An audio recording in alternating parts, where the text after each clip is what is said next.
I'm Anita Huberman. I'm CEO of the Surrey Board of Trade. We are Surrey's city building business organization where we support business and bring business into the city.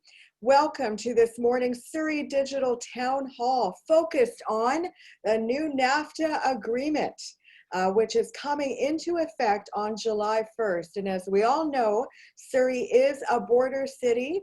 We have the greatest number of manufacturers in British Columbia, and that border, this agreement, otherwise known as CUSMA, which we're going to be talking about very shortly, is very important, not only to Surrey's economy, but for British Columbia and for Canada.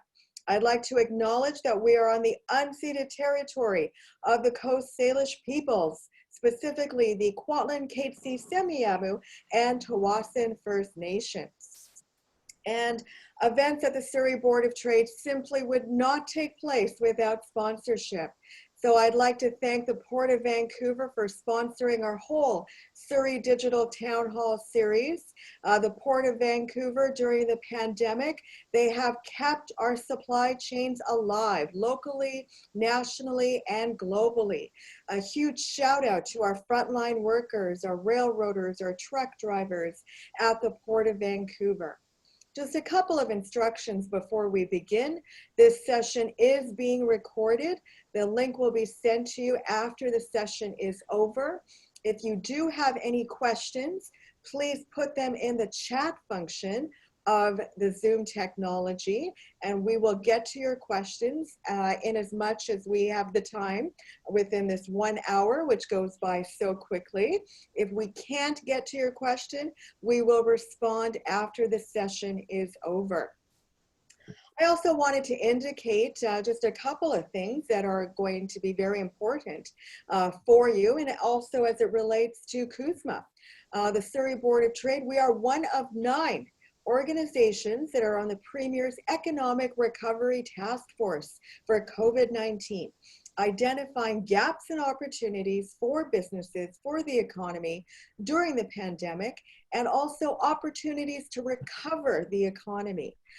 We formed a Surrey Economic Recovery Coalition. We meet with the City of Surrey regularly with other business improvement associations and other chambers within our region. And really we want to ensure that we're doing the same, identifying those gaps and opportunities for Surrey. And we have a direct line into the Prime Minister's office, and we're very honored to have that, doing the very same thing. So I'm letting you know that the Surrey Board of Trade, as a member, you have an organization that is ensuring that we are there for you, for the business community, and also for the city of Surrey. So let's get right to it. So to introduce our panelists, and I have to say to you that you have a very esteemed number of panelists that are going to give you great knowledge and expertise on the new CUSMA agreement. First, we have Andrew McCracken. He is the Executive Director of Trade Negotiations, North America Division in the Trade Policy and Negotiations Branch for Global Affairs Canada. As Executive Director, Andrew has served as the Policy Coordinator for the NAFTA Modernization Negotiations, and he's responsible for coordinating efforts to prepare for ratification and implementation of this new agreement. Next, we have Les Suzuki. He is a Senior Trade Advisor for ANA Contract Custom Brokers. He's an international trade professional with over 25 years of experience. Before joining ANA, Les presented webinars on a variety of trade topics for a large national customs broker. He's worked as a global customs manager for a rotary wing aerospace company and as a night school instructor at BCIT for the Introduction to Canada Customs and NAFTA course. Next, we have Peter Kirby, and he's a partner at Fasken. And Fasken is a law firm, also a sponsor of the Surrey Board of Trade's Business and International Trade Center. He provides counsel on all aspects of cross-border trade. Peter advises on regulatory compliance, trade agreements, and trade remedies, such as anti-dumping and countervailing duty actions. Welcome to all of our panelists.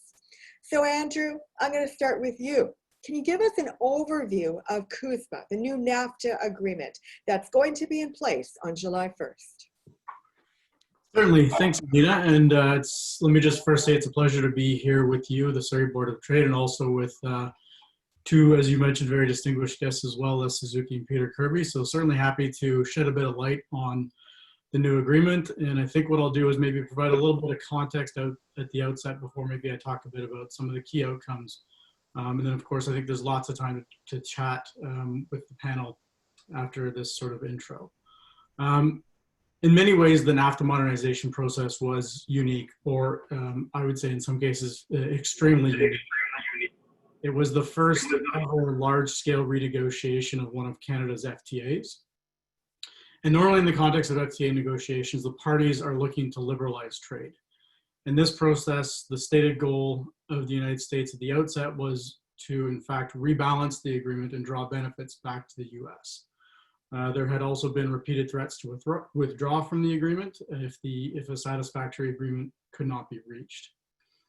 The administration had also taken the unprecedented step of implementing national security tariffs, Section 232 tariffs on Canadian steel and aluminum, and had launched an investigation which could have resulted in similar tariffs on autos and auto parts.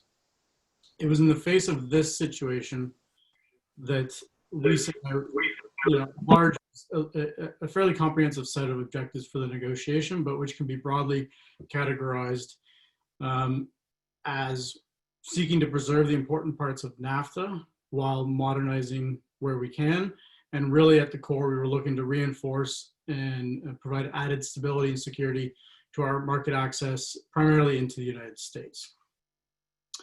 In terms of the CUSMA outcomes themselves, there's a few key things that I think that should be highlighted right off the bat. One is that the CUSMA does maintain all of the NAFTA tariff preferences into the US and Mexico. And so that means that for, I think, 99.9% of Canadian goods exports or originating good exports to the US and Mexico, those will continue to be duty-free.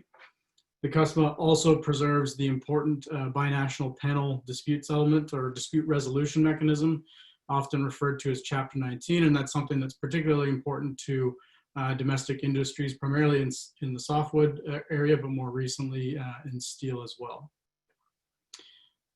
We were also successful at preserving the privileged access that we have to the US services market under the temporary entry for business persons chapter, and that was something that the US had threatened to get rid of, and it was something that they were really not willing to confirm that they were open to keeping until very late in the negotiations.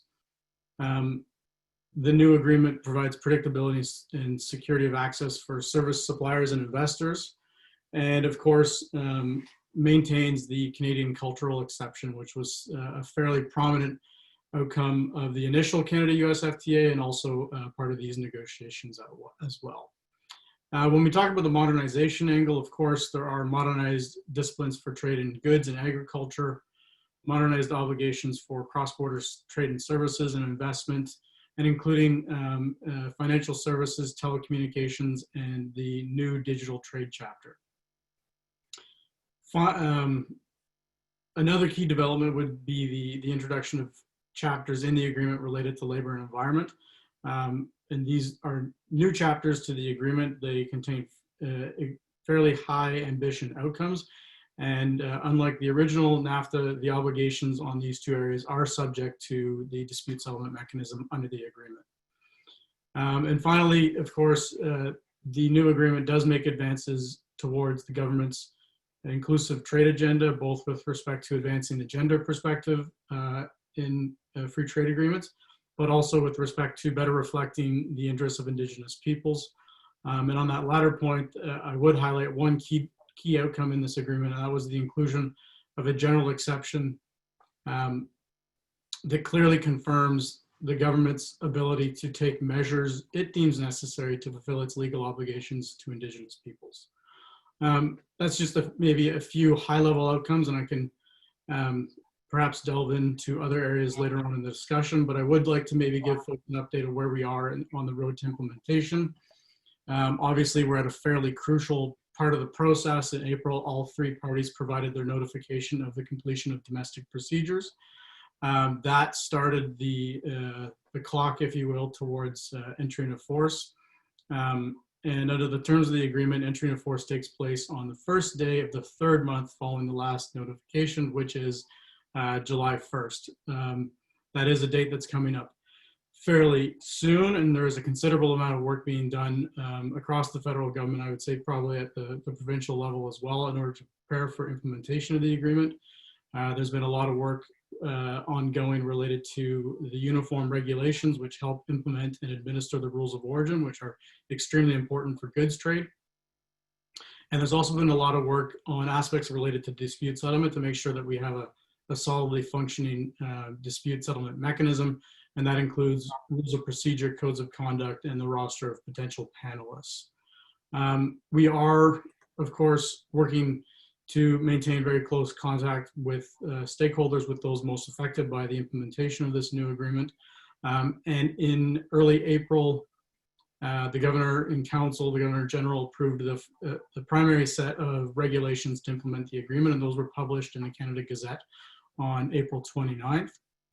The CBSA has also created a website for traders with key information and links to customs notices that are of relevance to the implementation of the agreement. And while every effort is being made to facilitate a smooth transition, there obviously have been concerns that have been raised about implementing an agreement of this scale, an economic relationship this big in the middle of a period where I think most companies are grappling with the challenges that they face in the context of the COVID-19 pandemic response. And I think certainly there's a strong recognition on our part, a strong recognition on the government's part of the complications that may present. But I think there's also a strong recognition, one, of the importance of the implementation of the new agreement to the United States, and ultimately what is a fairly important step to further reinforcing and providing added stability and security to our commercial relationship with the United States.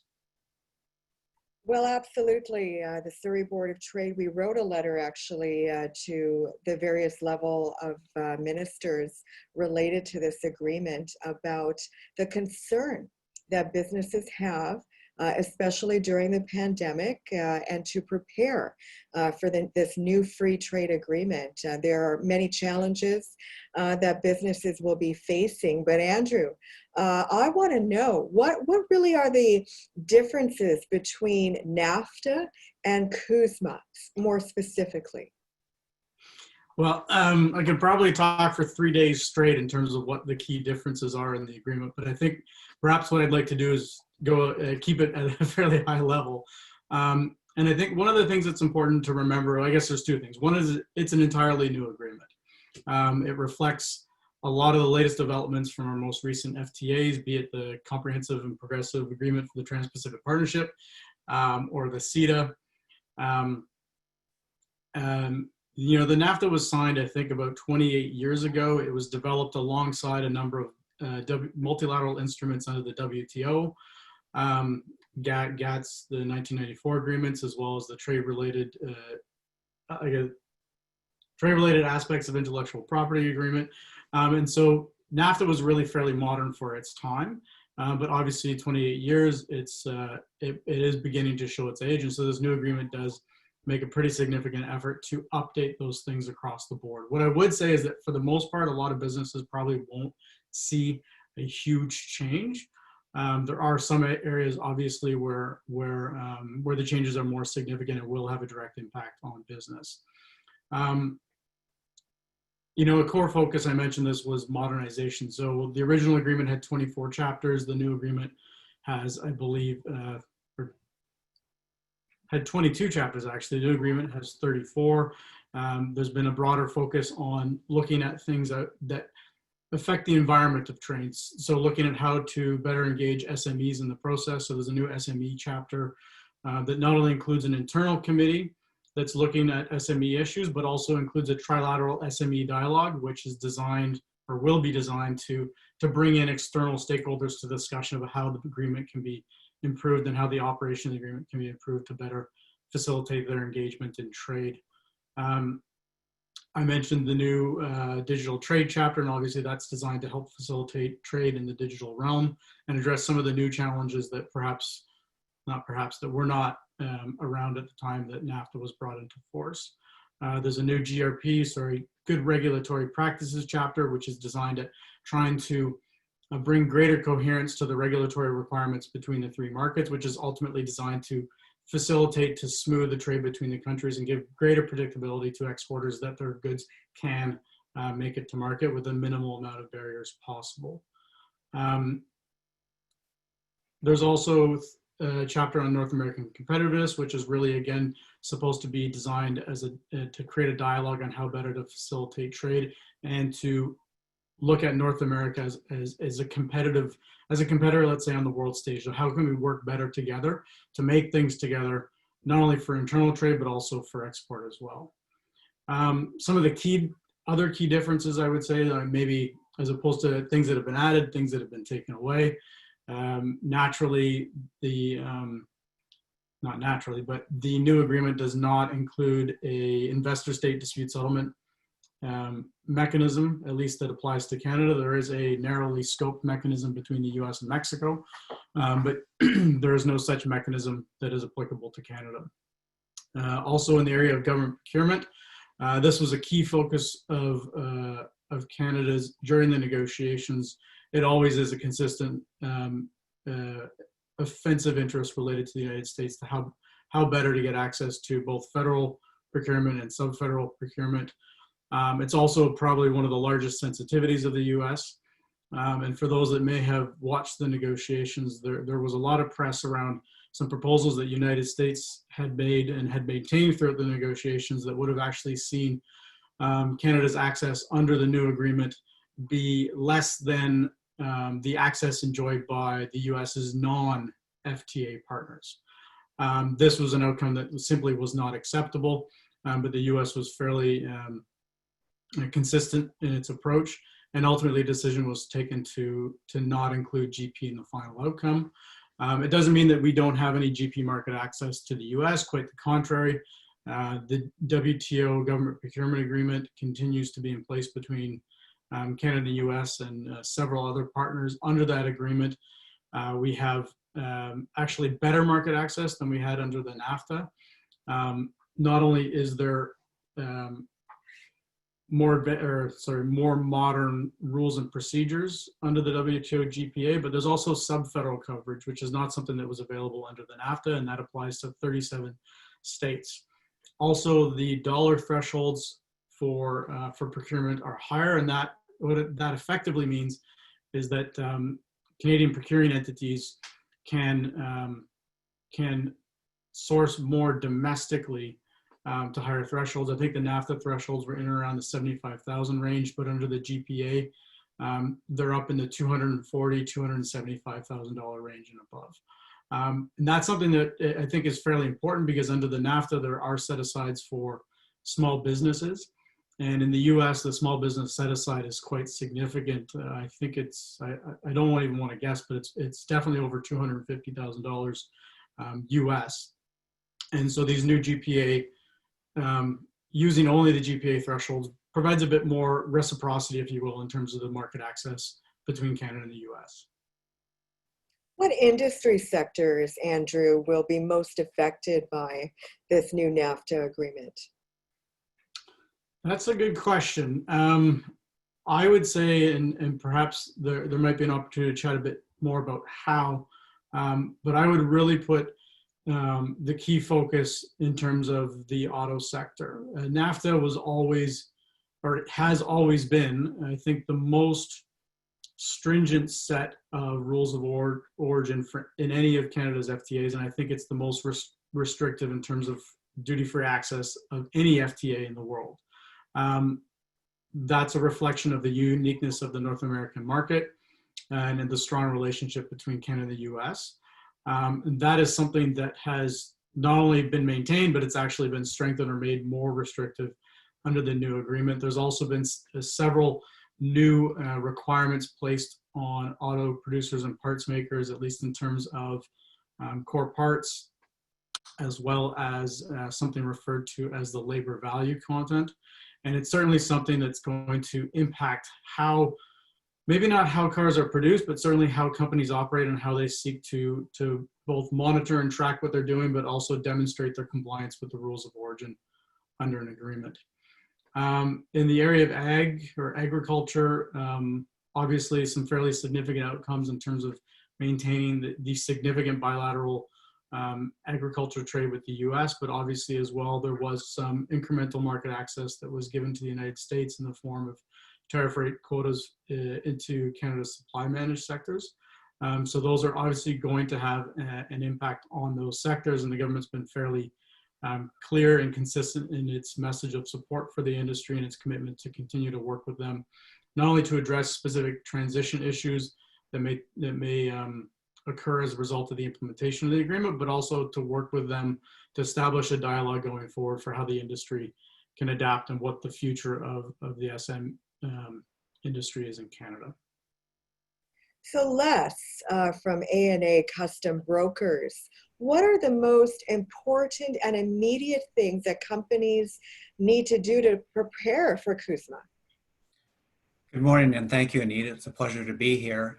What I wanted to do was also echo some of the sentiments here that were well poised for continued success. So we should really give a big shout out to Andrew and Team Canada for maintaining an agreement, the CUSMA. It's a continuation of NAFTA. And really, if you put it in perspective, we still have access to the biggest market in the world, the richest country in the world. More perspective is that 80% of Canadians live within 2 hours of the border. So we're right there. We have really easy access. Everybody speaks the same language. Also, we want to consider on the West Coast here that California in itself is about 35 million people. Canada is 35 million people. So if you go straight down the West Coast, we have immediate access to that really big market, which is actually closer than Eastern Canada. So maintain that access. It's a really big win. So I just want to echo that this is really good news. And if you've dealt with NAFTA, you're mostly ready for CUSMA. CUSMA is a continuation. There's a few adjustments.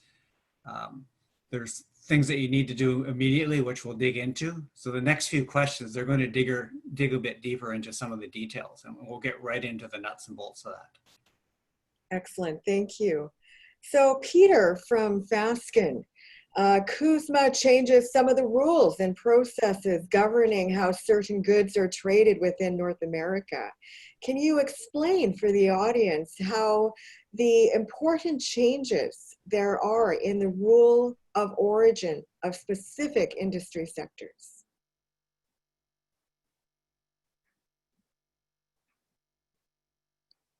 Peter, over to you. Actually, maybe Les, we'll go to you next while we're waiting for Peter. Can you explain some of those changes? I think I'm unmuted. Or not? Well, I can hear you, Peter, but I'll just continue here for now. So Sure. For our question on, well, what has changed in terms of operating, like Andrew said, the automotive sector is highly affected.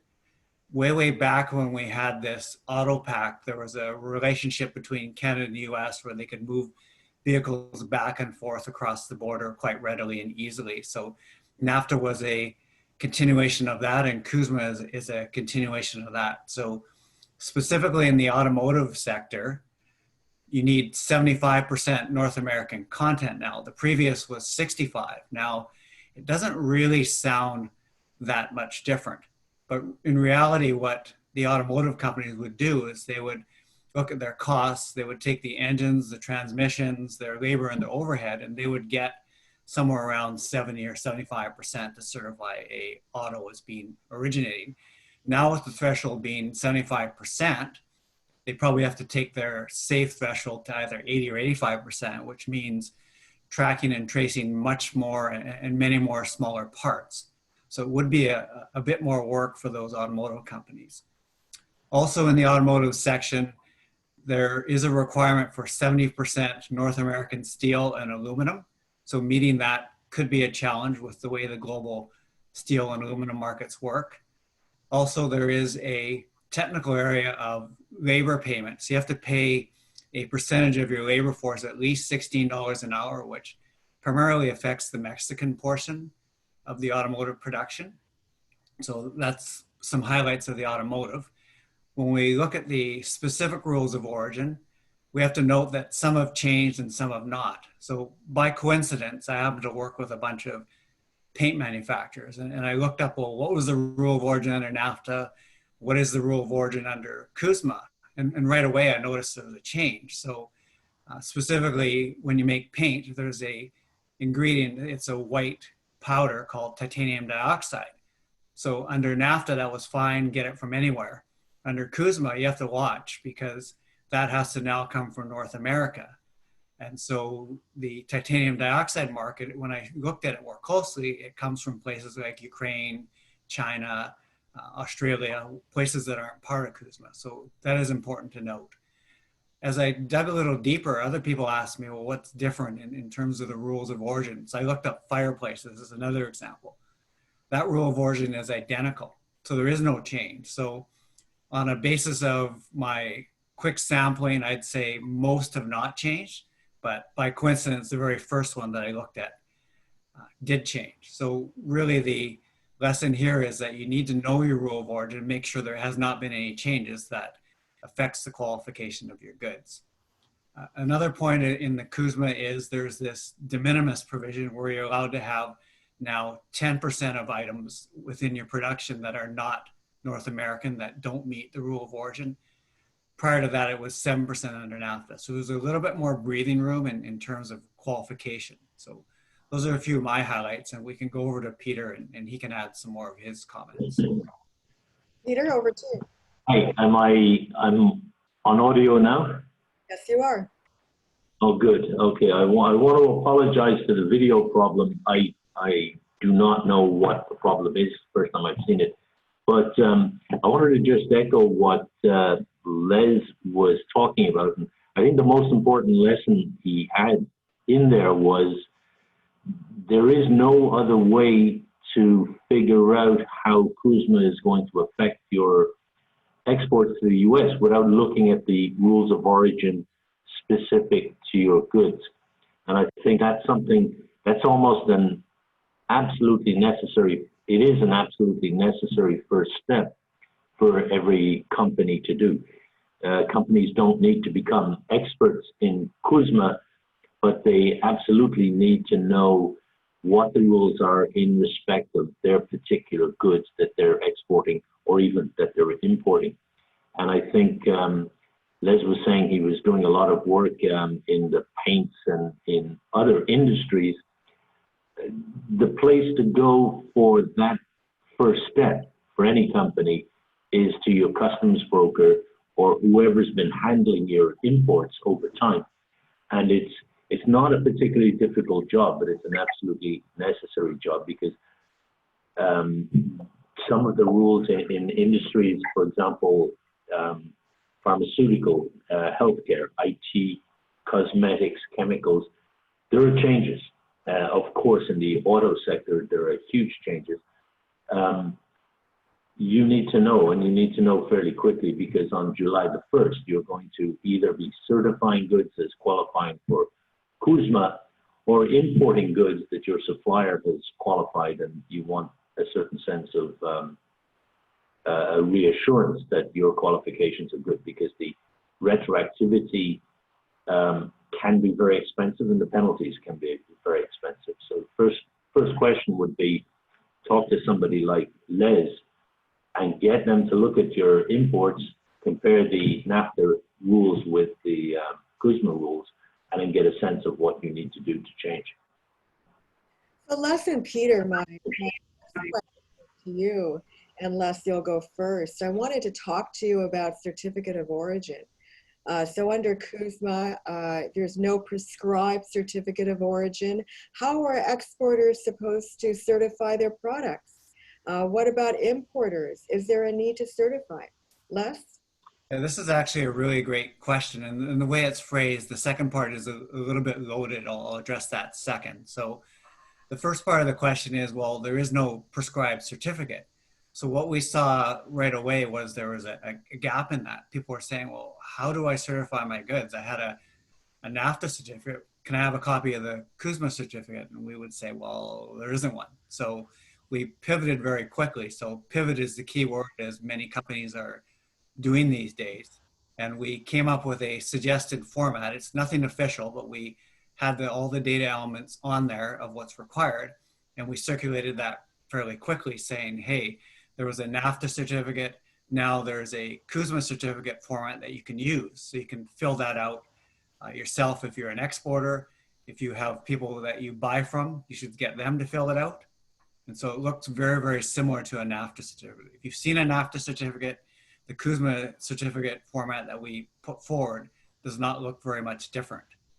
The second part of the question is, should they certify goods they're importing? So if you think of an example, if I'm in business and I start buying from a new company in California, technically I could certify those goods, but would I be very qualified to do that?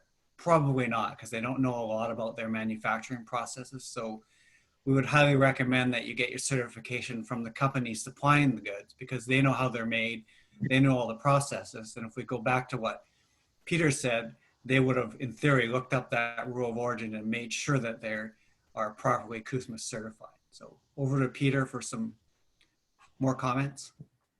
Liz, I'm very glad that you also think that importers should not be certifying the origin of goods that they import.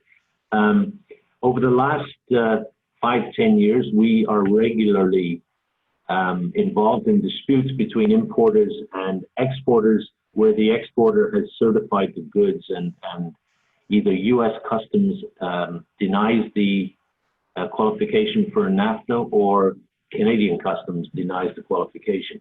And then there's additional duties to pay, and the question is who's responsible. Under NAFTA, it was almost a slam dunk. If the manufacturer had issued a certificate of origin certifying that the goods qualify for NAFTA, he has virtually no defense to a claim that you're responsible for the damage that the improper certification caused me. So if the importer has to pay more duty, it was an easy job to sue the exporter if the exporter had signed the certificate. Under CUSMA, we've now got this much looser set of data elements, which don't all have to be in the same document. And the problem for the importer is going to be having that same sense of certainty that the information I've got from the exporter is sufficient, and we're going to be claiming CUSMA, the duty-free treatment. I would absolutely agree that to the extent you can do it, to take Les's certificate, it's not official, but it collects all the data elements in one particular place. So the idea of moving away from a formal certificate may well be good for the authorities, but it could be a disaster for importers, because how do you manage the data if it's in, for example, 3 documents instead of 1 document? The other thing that goes along with that is that given the additional risk of improper certification, etc., it's very important to have your contracts with your suppliers absolutely clear about the fact that they are going to certify them. And if they certify them, one, they have to cooperate with the customs authorities if they're audited. And they also have to have the backup. For example, Les mentioned getting an exporter's supplier of raw materials to certify where those raw materials are coming from. That's very important. It's not a document you show at the border, but it is a document that anybody who's certifying a finished product as qualifying needs to know where the inputs came from. So often we see, for example, that the buyer will get a deal from China, but won't actually tell the logistics people. So instead of using US raw materials or Mexico raw materials, they're now Chinese raw materials. If nobody tells the customs people about that and the logistics people within the company, they may continue to certify the goods. So you need to put, if you're an importer, you need to ensure that your exporter knows what they're doing, and that if there's ever a problem, you can go back and take action against them. One last word on certifying origin as an importer. This is a new thing. Under NAFTA, it was the exporter or the manufacturer that could certify the origin. I can think of virtually no case, other than a related company type situation where you're buying from a related company, I can think of virtually no case where an importer should certify origin. And if you have that idea, you should kind of wake up and change your mind. Not only do you not know where all of the raw materials might be coming from, but if there's an audit, you cannot force your supplier to comply with the audit. In other words, you're not going to be able to prove that the goods qualify as an importer because you don't have access to the exporters or the manufacturer's books and records. So the idea of importers certifying the origin of goods that they purchase from unrelated parties is a bad idea. So Peter and Les, another question for both of you. And Peter, you'll go first. What will the higher thresholds of taxes and duties on imports under CUSMA mean for Canadian e-commerce businesses? Okay, so when you say the higher levels, the levels went up from very, very low levels. What we're talking about here is what kind of courier packages can come into to Canada on a duty and tax-free basis. So under CUSMA, the limits now have gone no duties and taxes on courier imports up to $40, and no duties on courier imports between $40 and $150. In the US, the limit is $800 that you can bring in a duty-free courier import. Why is that important? The limits are important because the e-commerce businesses that will benefit from these new limits are businesses that compete directly with the Canadian high street retail industry.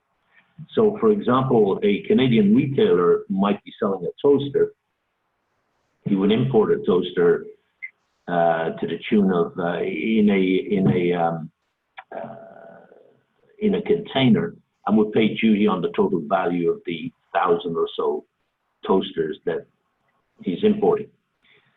If, on the other hand, an e-commerce vendor is selling a single toaster from the US or from Mexico into Canada, likely that toaster will not now be subject to duty.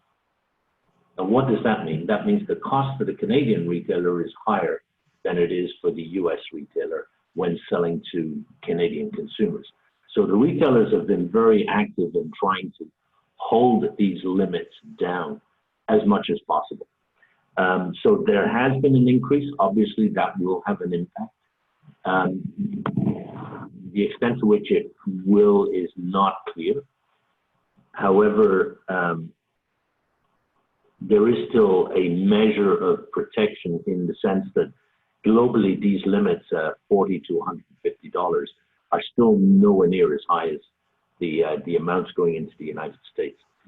What you also need to consider in terms of the e-commerce is that the new rules on the de minimis amounts apply only to courier shipments, not to postal shipments. And you'd think, why would that be? if you import goods by the mail, that's say United States Customs Service doing business with Canadian, the United States Postal Service doing business with Canada Post, those are not benefiting from the increased de minimis amounts. And anecdotally, when you talk to courier companies, the reason is that virtually 60 or 70% of what comes in the postal stream is never actually caught to pay duty.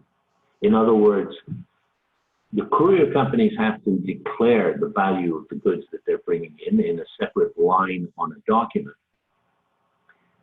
In the postal stream, customs officials are in the postal establishments trying to find goods that are subject to duty. And their ability to do that is very limited. It's getting better, but it's very limited. So there's thinking from the courier companies that, well, most of the postal imports don't pay duties that they should be paying anyway. Therefore, they should not benefit from this new limit. There you have it. So in both cases, it's a threat to Canadian retailers, but Canadian retailers have been facing those kinds of threats for a long, long time. Les, over to you. Thank you, Anita. Just a quick point on the CUSMA certificate. I think we can circulate a link so that people can see the form and actually see what we're talking about.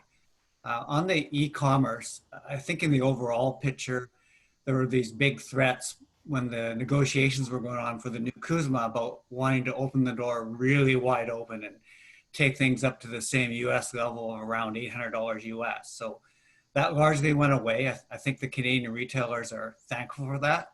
So if we want to think of an analogy, the door was open just a little crack. It opened just a little bit more, but not wide open. So like Peter said, it went from $20 to $40. It went up, but not a huge deal. So there's still some level of protection for the Canadian companies. But I think we want to also keep in mind that the US exemption of $800, that's a really big opportunity that's still there. So if companies are in Canada want to ship to the US, they can have shipments that are less than $800 and they just go into the US duty free. So that's really big. So Andrew from Global Affairs, I'm curious to know what dispute resolution mechanisms have changed and what types of protections do foreign investors have under this new agreement? Thanks, Anita. Obviously, when it comes to FTAs, there are always ways that the parties seek to create opportunities to resolve disputes. And the first priority is usually to resolve disputes through dialogue before moving to formal processes that usually involve formal consultations before action is taken. The NAFTA had several key dispute settlement mechanisms. One I've referred to under Chapter 19, the binational panel mechanism related to anti-dumping and countervailing duty measures. And that is a mechanism that's been maintained in the new agreement, and that was a key offensive interest of Canada, is to maintain that. And the reason why we wanted to keep it is that dispute resolution mechanism is unique. It I think is the only one of its kind in the world. And essentially what it seeks to do is to make sure that the US, it's a check on the US's implementation of its own domestic trade remedy laws. I would say that over years, there has been a lot of questions on Canada's part in terms of how some trade remedy laws are applied in the US, and this is a mechanism that gives us an opportunity to challenge some of those measures. It's not perfect. It does take time to pursue some cases, as we've seen with softwood lumber. But nonetheless, it is a unique mechanism that's important to really preserving the market access that we achieved in the original Canada-US FTA and have maintained up until now in the new CUSMA. On the side of state-to-state dispute settlement, obviously that mechanism has been maintained and it's actually been improved and strengthened. It's been improved through added transparency disciplines in terms of the carrying out of cases. And in terms of the overall enforceability of the mechanism itself, under the NAFTA, it was possible for a party to essentially block the forward progress of a case through an action, essentially by not responding to requests for consultations or requests to establish a panel. There were also challenges, or could be challenges rather, related to the roster of potential panelists, which under the NAFTA expired every 3 years and wasn't reconstituted until the parties agreed.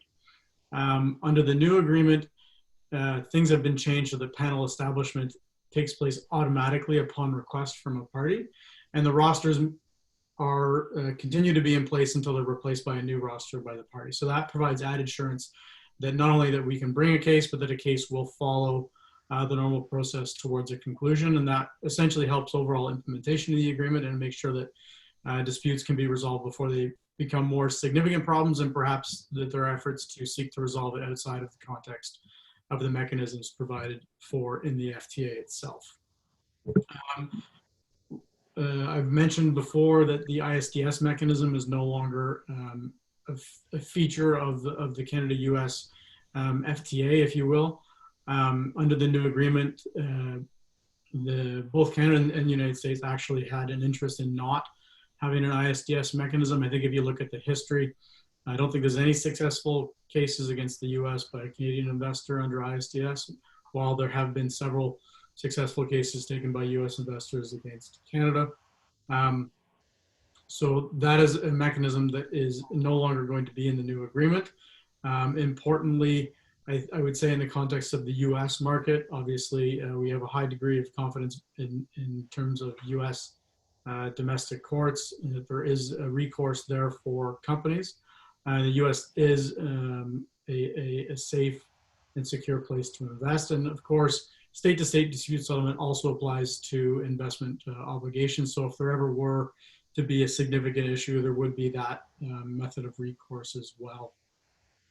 I should note that the NAFTA ISDS mechanism does stay in effect for 3 years after entering into force, but only for investments which predate entering into force of the CUSMA. So there is some continued protection. And also the ISDS mechanism with Mexico under the CPTPP also remains in place. The one sort of new addition that I would point to, and it's a fairly significant addition, and that has to do with the facility-specific labor rapid response mechanism between Canada and Mexico, and there's a similar mechanism between the US and Mexico. And this is it's a very unique mechanism that's in place. Essentially, it provides an avenue for Canada and the US separately, but with Mexico, to ensure effective implementation of key labor rights at facilities in Mexico. This was something that was very important in the context of the US process towards ratification and the dialogue between between Congress and the administration, but also something that's very important in Canada and very important to stakeholders, particularly labor stakeholders in Canada as well. And so that's a new feature. It's a rapid response mechanism, and it does have a potential of fairly significant impact if there is found to be a violation at a plant and that violation is not corrected. There is an opportunity to impose penalties, fines, or right up to block trade between Canada and Mexico, at least in respect of that particular mechanism. Certainly it's something that we hope that doesn't have to get used, but it does provide a unique recourse to really ensure that labor implementation is taken seriously in Mexico. And it's also a bit of an added complement to some of the bilateral work that we're already doing between the Labor Department and Mexico to support their further labor reforms. Excellent. So Peter from Fasken, can you briefly explain Section 232 tariff? Sure. Section 232 in the United States allows the United States to impose duties on imported goods where the importation of those goods is a threat to U.S. national security. And frankly, I think everybody was surprised to see that being used in respect of steel and aluminum imports, especially from Canada. So Canada was faced the imposition of duties on its exports of steel and aluminum to the United States because the U.S. had found that the importation of steel and aluminum were a threat to U.S. national security. And I think most people will remember that dispute. It caused massive damage in Quebec and in Ontario, where the larger aluminum and steel producers are. So the agreement is trying to slow that process down in a certain extent. First of all, if the United States is considering the imposition of Section 232 duties on Canadian exports, we now have a 60-day window in which to negotiate a resolution with the United States. And that could be, for example, a total exclusion. It could be quotas for steel, or it could be a lower duty rate. But we do have, U.S. has an obligation to give us 60 days in which to negotiate. More interesting, because there is a report floating around, not been published yet, in the United States, which says the importation of autos and auto parts is a threat to U.S. national security. That would permit the imposition of duties on autos and auto parts from Canada, which clearly would cause a massive hit to the Canadian economy. So in a side letter to CUSMA, the U.S. has agreed that in the event they impose duties on autos and auto parts, Canada will get an exemption for 2.6 million vehicles, and I think $3.2 billion in car parts from those duties. And both of those numbers are higher than the trade levels we now have. So they look fairly good. But this was a massive step in terms of getting some protection for the Canadian auto industry, not simply vehicle manufacturers, but the host of smaller parts manufacturers. So that was a great move. We've got to congratulate Andrew for that. Yeah, so we have a 60-day negotiation period in respect of all threatened impositions of 232 duties. We have a separate side letter giving us fairly significant exemptions in the event of duties on autos and auto parts. Andrew, my final question to you, and you know, I didn't know this, but can you tell the audience about CUSMA's pending review in 6 years and what that's going to mean to investors? Sure. Yeah, one of the new features of this agreement is a fixed mechanism, if you will, to periodically review the operation of the agreement. And this stems from one of the initial proposals that was put forward by the U.S. for a sunset. And I think the sunset was a 5-year sunset. Through the course of negotiations, there was a lot of back and forth on the issue. Canada made a proposal to, rather than sunset the agreement, to have a more formal, regular review so that we could address issues as we go forward and hopefully improve security and stability of access and increase confidence. Where the agreement landed is that there will be a review of the operation of the agreement, I think, at least every 6 years. And along with that, there is a 16-year horizon, if you will, that's been established so that the agreement would automatically terminate after 16 years. However, after each one of these 6-year reviews, there's an opportunity to renew that commitment to a 16-year horizon as well. Certainly, I think we can understand that that could create some concerns for investors. However, the 16-year timeline is a fairly significant period of time. There is that opportunity to continually review operation of the agreement and make adjustments and tweaks as necessary as we go forward. And I think one of the other things to keep in mind as well is that there is, and there has always been, and there is always in the context of our FTAs, and I think most FTAs, a mechanism to withdraw from the agreement, and that's upon 6 months notice. And so while there has been a lot of focus on this 16-year horizon and the ongoing review, in a lot of ways, it doesn't change the practical aspect that if a party is unhappy, that they can seek to move away from it. Certainly, the thought of going through the process that we just went through to modernize the agreement in in 6 years, or rather having to start in 5 years, is not something that I'm terribly looking forward to in the process. But I think in the context of having real discussions with the US and Mexico about what is working and what's not working and how can we improve the agreement, I think that's actually something that would probably help us moving forward. There had been thoughts given, I would say probably over the last 10, 15 years about modernizations that could or should take place. Canada had been working with the US and Mexico on tweaks to the rules of origin, for example. Most recently on the track, I think it was referred to as the track 4 process, but it was something that we weren't always able to advance all the way to conclusion. So something like this may give us an opportunity to revisit operation of the agreement in 5-6 years and make some tweaks that will both be helpful for us, but helpful for businesses that are doing trade on a daily basis. And there you have it, ladies and gentlemen, the 101 on CUSMA going to be in effect on July 1st.